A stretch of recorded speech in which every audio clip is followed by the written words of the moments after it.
But you're listening to the Uncensored Truth podcast now on the original channel. Everybody listening, we need everybody go ahead and share this video. Share. Hit the like button for it. You're going to help us, grow this channel so we can continue to, dump this, fresh content in y'all each and every day. We need y'all support just to share and like the videos. We ain't asking for no money. Just share and like the videos. Sam, man, you got a story. I think R. Kelly story over there. His ex-wife spoke out or something like that. Yeah, brother. We had R. Kelly on here a couple times. Been hot story throughout the thing. We all know his story. Going through some heavy shit right now. We all know the sex cult allegations that he went through earlier last year, and we all know the situation he's involved in now with a lot of women coming out saying he's doing some dirty shit. Well, his ex-wife went on, I believe it was one of these shows, Sister Circle Live. Okay. And she spoke out about it. Let's hear what she has to say, and we'll get to our 1-2. Let's go. Tria, take us through the moment that you walked away. What was that day like?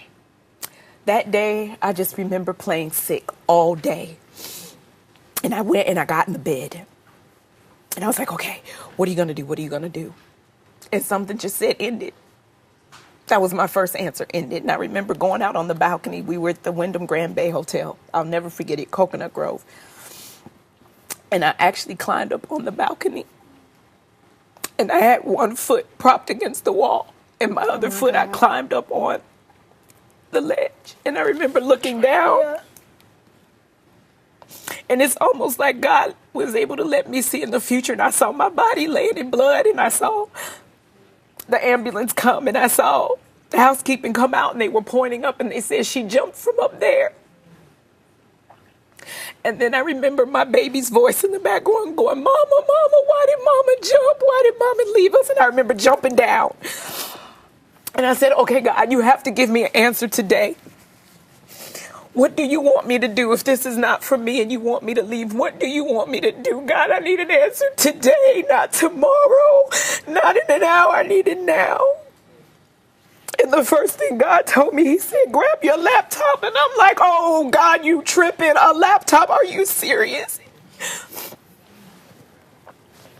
And once I grabbed the laptop, he said, put in domestic violence.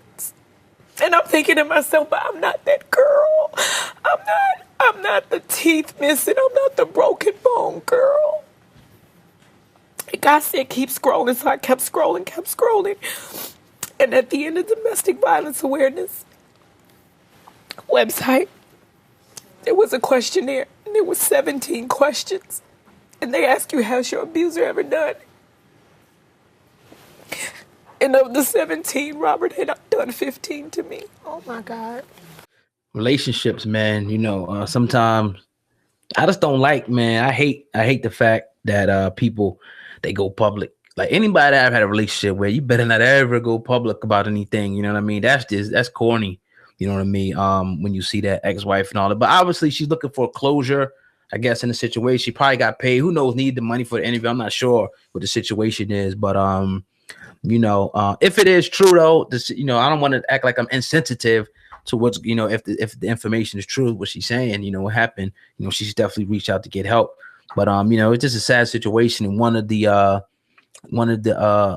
problems in the community, we see with domestic violence and just things that got to be worked on in our community and every other community. So it happens. It's life, Yeah. Well, it's just Andrea and Robert Kelly were married from 1996 to 2009. She says throughout that entire marriage that she was abused excessively. She says it was traumatizing. She's been disgraced by him, et cetera, et cetera. Very, very horrifying. We feel sorry for that woman. The only thing that I feel, why go public? Yeah, I don't get what people, like what type of remedy are you going to get going public? I don't get it. Like, why go public? Like, I'm not saying to not go and seek justice and put him through court and get your just due and take care of business. But why people would decide to put this on public display and put their horrifying life on public display is beyond me. When you've had such a hard time to dealing with it throughout time, and it's been hard for you to even talk about it to your parents or the people, and then for you just to be so, just feel so validated or, so liberated that you just go public. Yeah. It's just, I don't know. It just kind of makes me kind of feel like that's none of our business. Now, like if the evidence is outstanding against R. Kelly. There's no doubt about it. We can sit here, although he's not been proven guilty in anything, the stories are out there. You can put anything you want or put any kind of opinion that you want on him, because it just seems to get more and more and more. But it also seems like they are out. They're on this. Like, R. Kelly's not getting out of this one. There's so much going on. It seems like they're going all out to make sure that R. Kelly doesn't get his way out of this. Now, do you think it's a situation, and I hate to be the conspiracy theorist, but do you think it's a situation where whoever it is really out there, just R. Kelly just got away from them too many times, and this is, motherfucker, you're getting caught this time. Like, this is this. I don't know, man. This is one of these situations, or you think that this woman is, damn, like, I mean, being as though, like, I'm not like privy to what happens, you know, I'm not an artist or nothing in the music. All it is speculation about all the stuff that we heard over the years on the YouTubes and about the cults and all that stuff. You know, I'm sure some of it is true. There's a lot of truth to it, but I haven't witnessed it, so I just don't know if it's a conspiracy, you know. But one thing that's still on the table is that, you know, he hasn't been convicted of anything yet. So, you know, at this point, you know, but what he has been convicted is the court of public opinion, and that might be, you know, that's you know, worse. It may be worse, or at least tantamount to, you know, being you know, convicted in court. So I don't know, man. I will say this, throughout all the hate that he's getting, he definitely has his core fans. R. Kelly fans are loyal, man. Ooh. They don't care what's going on, and he definitely got his riders, so he's probably riding off that momentum of love he's getting, because it's still an outpouring of R. Kelly people that finding all these stories are bullshit, that all these women, none of it's true. They ride with R. Kelly. So we just appreciate that. We try to just play both sides of the perspective. Right. We can have our opinion, but right here we just try to give both sides of the story. He hasn't been convicted of anything.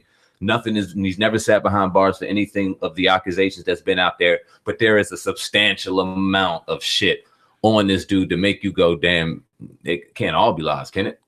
Yeah, I mean, until he gets convicted, you know, I guess it is what it is. But do you think that is enough? Obviously it is, though. If you look at it, you know, his music and his touring and his core fans, do you think that's enough to sustain him through?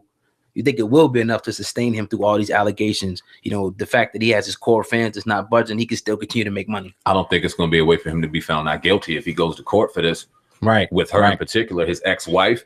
I think if you see Bill Cosby get put in jail for something he did decades ago, and she's sitting here with fresh information and all the outstanding evidence that's been coming out with R. Kelly throughout the years, and a jury just having that in the back of their head, no matter how unbiased you fucking say you are. You know, once that R. Kelly name comes up and you sitting in court, you already know you might have your opinion regardless. Right. So her painting the picture and the narrative and a multitude of that, it doesn't look good with R. Kelly, man. Not in that situation. If he goes to court, I don't think the fans or his core fans or the music is going to be able to save him. They're always going to love him. He'll sit behind jail, and jail will love, but he wants to be free. He don't want to sit behind jail bars. Right. Definitely, man. But yeah, man, you listen to the Uncensored Truth podcast with your brother, Old God and Sam, and Viral Hip Hop News Uncensored. And now on the Uncensored Truth podcast, the official channel, we in the building. We're going to be throwing content at y'all 24/7, 365. Go ahead and hit the like button to make sure you share this video. Yes. You got something else over there for Tam, man? I think we're done for the day, man. Give you thanks and let's hit the road. I want to give a shout out to